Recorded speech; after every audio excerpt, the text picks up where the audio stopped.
আসসালামু আলাইকুম রহমতুল্লাহি ওয়া বারাকাতুহু। আজ তৃতীয় রমজান।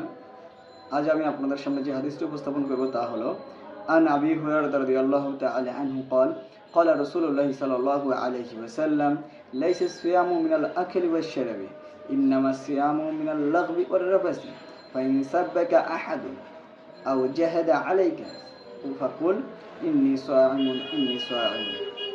হযরত আবু হুরায়রা রাদিয়াল্লাহু তাআলা আনহু হতে বর্ণিত, তিনি বলেন রাসূলুল্লাহ সাল্লাল্লাহু আলাইহি ওয়াসাল্লাম ইরশাদ করেছেন, কেবলমাত্র পানাহার থেকে বিরত থাকাই রোজা নয়, বরং রোজা তো মন্দ অশ্লীল কার্যকলাপ থেকে, কথাবার্তা থেকে নিজেদেরকে বিরত রাখারই নাম।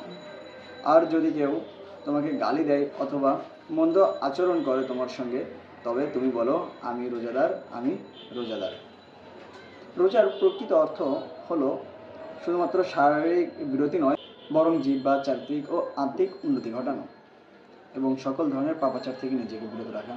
আল্লাহ এবং রসুল পাক সাল্লাল্লাহু আলাইহি ওয়াসাল্লাম এর অপর এক হাদিসের মধ্যে বর্ণিত রয়েছে, যে ব্যক্তি রোজা রাখে এবং মিথ্যা কথা ও খারাপ কাজ ছাড়ে না, তার খাওয়া দাওয়ার কোনো ছাড়ার প্রয়োজন নেই, অর্থাৎ তার রোজা আল্লাহ তাআলার দরবারে কবুল হবে না। আল্লাহ তাআলা আমাদের সকলকে রোজার সঠিকভাবে আদায় করার এবং সকল ধরনের পাপাচার, অন্যায় অনাচার কাজ থেকে বিরত থাকার তৌফিক দিক।